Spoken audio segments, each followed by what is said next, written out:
શ્રાવણ માસની પૂર્ણિમાના દિવસે ઉજવાતા રક્ષાબંધન ઉત્સવનું એક અનેરું મહત્વ છે. એ ભાઈ બહેનના નિસ્વાર્થ પ્રેમનું પ્રતીક છે. કવિ કાલિદાસે કહ્યું છે, ઉત્સવ પ્રિયાહ ખલુ માનવાહ. મનુષ્ય ઉત્સવ પ્રિય છે.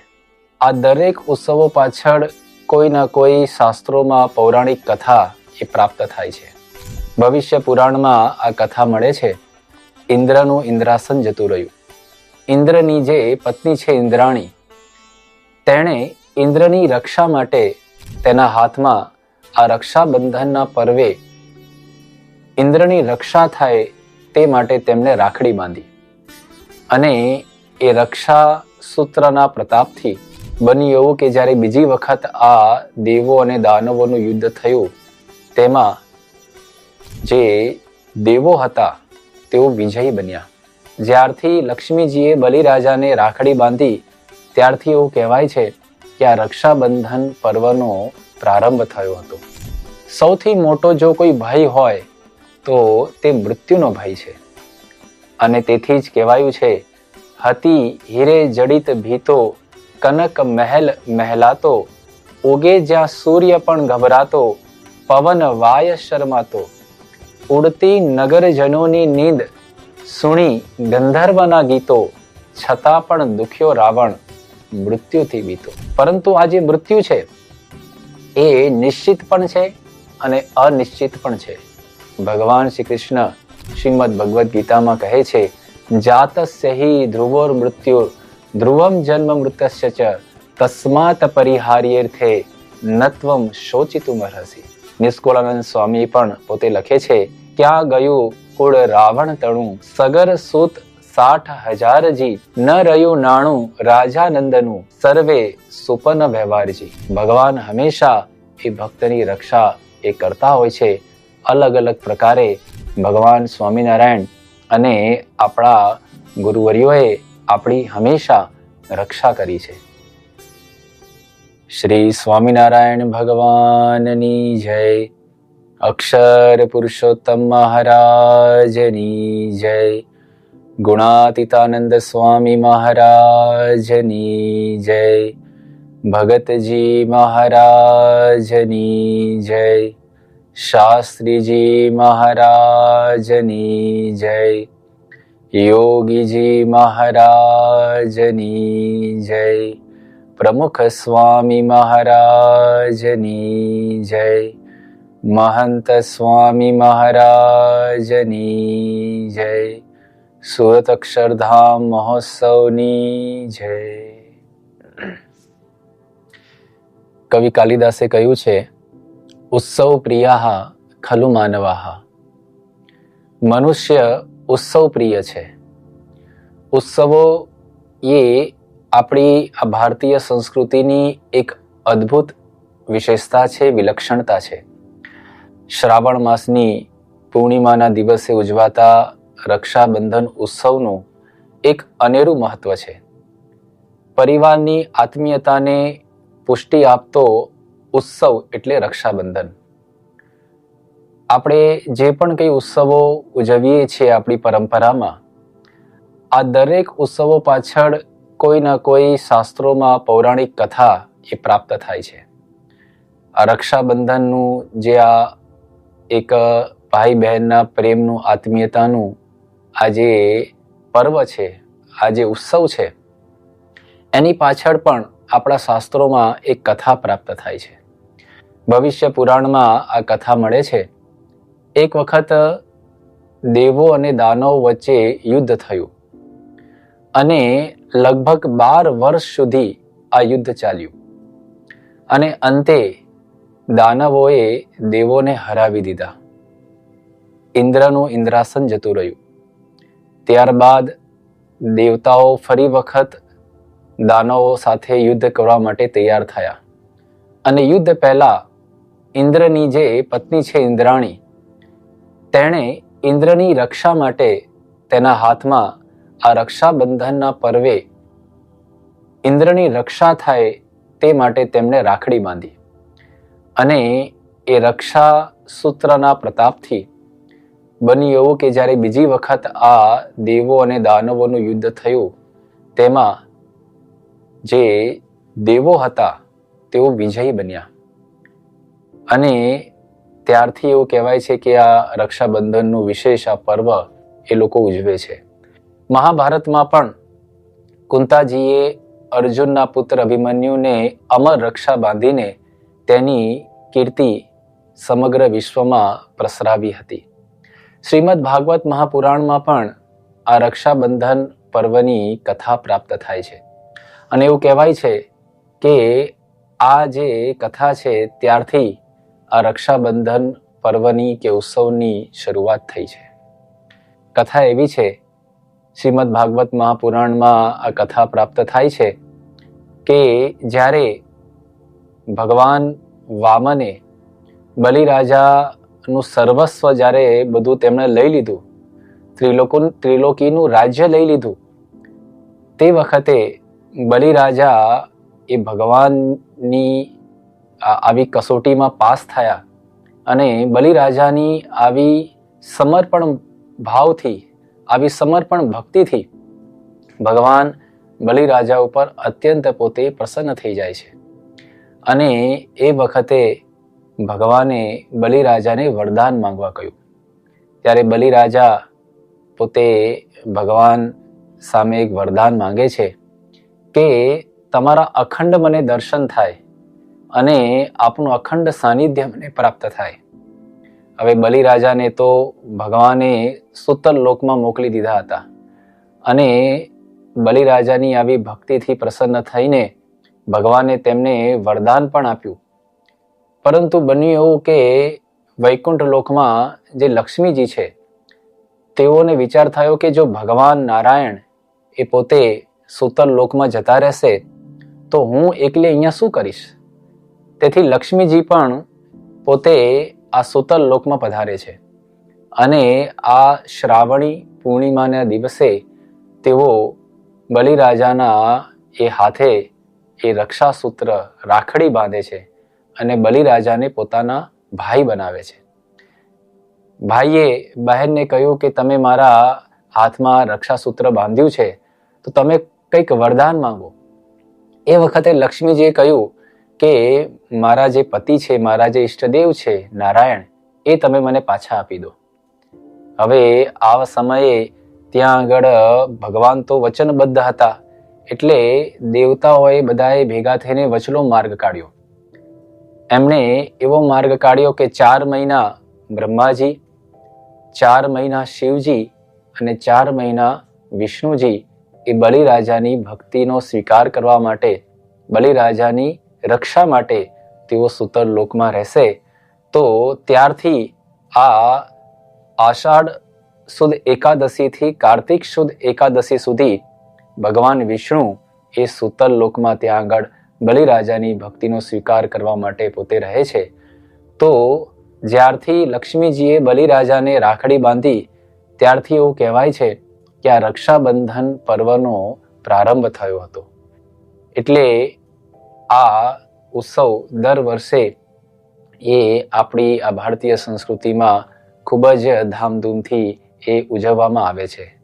આ રક્ષાબંધનના ઉત્સવને બળેવ પણ કહેવામાં આવે છે.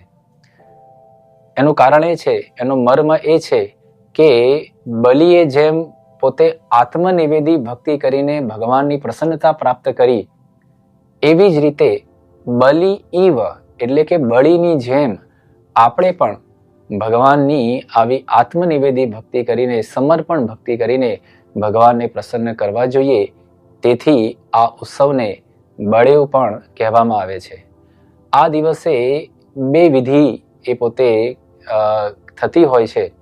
સામવેદી સિવાયના જે તમામ બ્રાહ્મણો છે તેઓ આ રક્ષાબંધનને દિવસે નવી જનોઈ એટલે કે યજ્ઞોપવિત પોતે ધારણ કરે છે અને જે વેપારીઓ સમુદ્ર જહાજથી પોતાનો વેપાર કરતા હોય છે તેઓ નારિયેલથી સમુદ્રનું પૂજન પણ આ રક્ષાબંધનના દિવસે એ કરતા હોય છે. આ રક્ષાબંધનનું જે પર્વ છે, આ જે ઉત્સવ છે, એ ભાઈ બહેનના નિસ્વાર્થ પ્રેમનું પ્રતીક છે. આજે આ સ્વાર્થ ભરેલા સંસારમાં આજે નિસ્વાર્થ પ્રેમ છે એ ભૂલાતો જાય છે.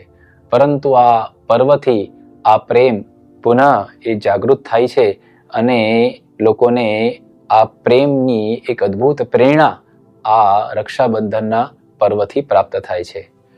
આ રક્ષાબંધન ઉત્સવનો મર્મ અને તેનો મહિમા શું છે, તો તે પણ આપણે આજે આ પ્રવચનમાં સમજવા માટે પ્રયત્ન કરીશું. આજે આપણે જોઈએ તો પ્રત્યેક જીવ પ્રાણી માત્રને એ પોતે એના જીવનમાં ડર કે ભયની ભાવના રહેલી છે અને પ્રત્યેક વ્યક્તિ, પ્રત્યેક જીવ પ્રાણી માત્ર એ પોતે સતત સલામતીની શોધમાં રહે છે. ભર્તૃહરિએ વૈરાગ્ય શતકમાં કહ્યું છે, તેમણે અલગ અલગ પ્રકારના જે ભય છે તે બતાવ્યા છે અને તેઓ લખે છે કે ભોગમાં રોગનો ભય છે, કુળમાં લાંછનનો ભય છે, બળમાં શત્રુનો ભય છે, રૂપમાં વૃદ્ધા અવસ્થાનો ભય છે, શાસ્ત્રમાં વાદ વિવાદનો ભય છે અને ધનમાં રાજાનો ભય છે. એ સિવાય પણ કોઈકને ઊંચાઈનો ભય લાગે, કોઈકને ઊંડાઈનો ભય લાગતો હોય છે, કોઈક એવા પણ છે જેને પાણીનો પણ ભય લાગતો હોય છે અને કેટલાકને જીવ જંતુઓનો પણ ભય લાગતો હોય છે. એવું કહેવાય છે કે ન્યૂટન જે છે એ પોતે પાણીથી ખૂબ જ બીતા. નેપોલિયન ખૂબ જ મોટો પોતે રાજા હતો, પરંતુ તેમ છતાં પણ તેને બિલાડીથી ભય લાગતો હતો. પરંતુ આ બધા ભયમાં સૌથી મોટો જો કોઈ ભય હોય તો તે મૃત્યુનો ભય છે. અને તેથી જ કહેવાયું છે, હતી હીરે જડિત ભીતો, કનક મહેલ મહેલાતો, ઉગે જ્યાં સૂર્ય પણ ગભરાતો, પવન વાય શરમાતો, ઉડતી નગરજનોની નીંદ સુણી ગંધર્વના ગીતો, છતાં પણ દુખ્યો રાવણ મૃત્યુથી બીતો. રાવણથી સૌ કોઈ બીતા, પરંતુ રાવણને મૃત્યુથી હંમેશા ભય લાગતો. તો આ મૃત્યુ જે છે એ વ્યક્તિને હંમેશા એ ડરાવે છે. સૌથી મોટો ભય એ મનુષ્યના જીવનમાં આ મૃત્યુનો ભય છે. પરંતુ આ જે મૃત્યુ છે એ નિશ્ચિત પણ છે અને અનિશ્ચિત પણ છે. ક્યારે આવશે એ કોઈને ખબર નથી. મૃત્યુથી કોઈ બચી શકતું નથી. હિરણ્યકશિપુ જે છે તેમણે બ્રહ્માજી પાસે અમરત્વનું વરદાન પ્રાપ્ત કર્યું હતું, પરંતુ તેમ છતાં પણ એ હિરણ્યકશિપુનું મૃત્યુ થયું. ઇન્દ્રાણીએ ઇન્દ્રને રાખડી બાંધી હતી, પરંતુ તેમ છતાં પણ ઇન્દ્ર એ વ્રજાસુર સામે યુદ્ધમાં હાર્યો હતો. કુંતાજીએ અભિમન્યુને અમર રાખડી બાંધી હતી, તેમ છતાં પણ મહાભારતના યુદ્ધમાં અભિમન્યુનું મૃત્યુ થયું. તેથી જ ભગવાન શ્રી કૃષ્ણ શ્રીમદ ભગવદ્ ગીતામાં કહે છે, જાતસ્ય હિ ધ્રુવોર મૃત્યુ ધ્રુવમ જન્મ મૃતસ્ય ચ તસ્માત પરિહાર્યેર્થે નત્વમ શોચિતુમર્હસી. જે વ્યક્તિનું આ પૃથ્વી પર જન્મ છે તેનું મૃત્યુ નિશ્ચિત છે. નિષ્કુળાનંદ સ્વામી પણ પોતે લખે છે, ક્યાં ગયું કુળ રાવણ તણું, સગર સૂત 60,000 જી, ન રહ્યું નાણું રાજાનંદનું, સર્વે સુપન વ્યવહારજી. મોટા મોટા એ રાજા મહારાજા આ દુનિયામાં થઈ ગયા, જેમની પાસે સત્તા, સંપત્તિ, ધન, વૈભવ, સુખ, સુવિધા, નોકર ચાકર બધું જ હતું, પરંતુ તેમ છતાં પણ આ બધું જ તેઓ છોડીને ગયા છે. તો આ દુનિયામાં જે વ્યક્તિનો જન્મ છે તેનું મૃત્યુ નિશ્ચિત છે. તો સાચી રક્ષા કઈ છે? વ્યક્તિ સતત પોતાના શરીરની ચિંતા અને તેની રક્ષા માટે એ પોતે સતત એ સલામતીની શોધમાં રહેતો હોય છે, સતત ભયભીત રહેતો હોય છે. પરંતુ આ શરીર તો એક દિવસ મરવાનું જ છે, આ શરીરને છોડીને એક દિવસ આપણે જવાનું જ છે. તો સાચી રક્ષા કઈ છે એ આજે આપણે સમજવાનો પ્રયત્ન કરીશું. એનો આધ્યાત્મિક મર્મ શું છે આ ઉત્સવનો, તે આપણે આજે સમજવાનો પ્રયત્ન કરીશું. અક્ષર બ્રહ્મ શ્રી ગુણાતીતાનંદ સ્વામીએ પોતાના ઉપદેશમાં કહ્યું છે કે ભગવાન તો પોતાના ભક્તની રક્ષા કરવામાં જ બેઠા છે. તે કેની પેઠે? તો જેમ પાપણ આંખની રક્ષા કરે છે, જેમ હાથ કંઠની રક્ષા કરે છે, માવતર છોકરાની રક્ષા કરે છે, રાજા પ્રજાની રક્ષામાં છે, તેમ ભગવાન આપણી રક્ષામાં છે. ભગવાન હંમેશા એ ભક્તની રક્ષા એ કરતા હોય છે. અલગ અલગ પ્રકારે ભગવાન સ્વામિનારાયણ અને આપણા ગુરુવર્યોએ આપણી હંમેશા રક્ષા કરી છે. ભગવાન ભક્તની લાજ રાખવા માટે પણ પોતે કષ્ટ સહન કરે છે. ક્યારેય ભક્તની લાજ ભગવાન એ જવા દેતા નથી.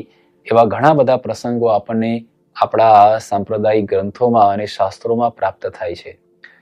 ભોયરા ગામ છે જસદણ તાલુકા પાસે, ત્યાં આગળ ભગવાન સ્વામિનારાયણના ઉત્તમ ભક્ત નાજા જોગિયા એ પોતે રહેતા હતા. એ ગામના રાજા એટલે કે દરબાર ત્યાં હતા. તેમનું નામ હતું વાસુર ખાચર. એક દિવસ આ વાસુર ખાચરે નાજા જોગિયાને કહ્યું કે જો તારા ભગવાન સ્વામિનારાયણ સાચા હોય તો કાલે સવારે અહીંયા તેઓ ભોયરા ગામમાં મને દર્શન આપવા માટે આવે.